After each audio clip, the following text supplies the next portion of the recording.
That Excuse me, are you the manager here? Yes, sir, I am. How can I assist you today?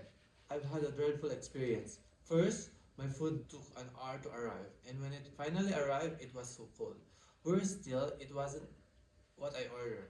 I tried getting the waiter's attention several times, but I was completely ignored. I had no choice but to bring the meal back to myself. This is unacceptable. I am very sorry to hear that, Mr. Jameson. I understand how frustrating this must have been.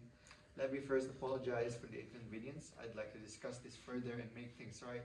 Would you mind stepping into the lounge so we can talk in private? Alright, but this better to be sorted out. I've spoken with Mr. Jameson, who had terrible experience tonight. Can you tell me what happened from your perspective? I remember Mr. Jameson's table. It was a busy night, and I admit I missed his signals a couple of times. But I thought everything was fine when I finally took his order. I didn't realize there was a problem until much later.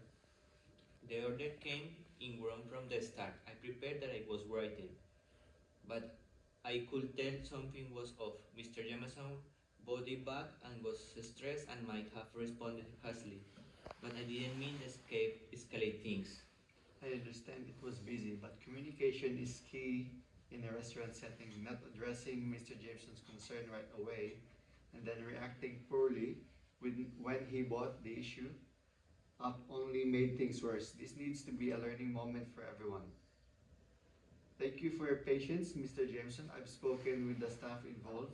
I want to assure that we take this matter very seriously. We have identified that a miscommunication occurred between the waiter and the kitchen staff, leading to your incorrect order and delay. Unfortunately, this was compounded by an inappropriate response to one of our staff members, which I sincerely apologize for.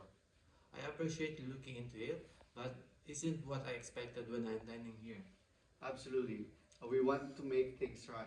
As a gesture of goodwill, we'd like to offer you a complimentary beverage, your choice of house wine or champagne, and a $10 discount voucher for your next visit valid for 12 months. We hope this will regain your trust in us. Thank you, I'll give it another chance. So team, we had a serious issue last night and I've spoken to those directly involved. Going forward, we need to ensure that communication is clear and that any customer concerns are addressed immediately. For our kitchen hand, it's critical to handle customer feedback professionally. We'll be reviewing procedures and ensuring everyone understands the appropriate way to deal with stress and high pressure situation. I expect everyone to learn from this and to maintain high standards we strive for. Understood.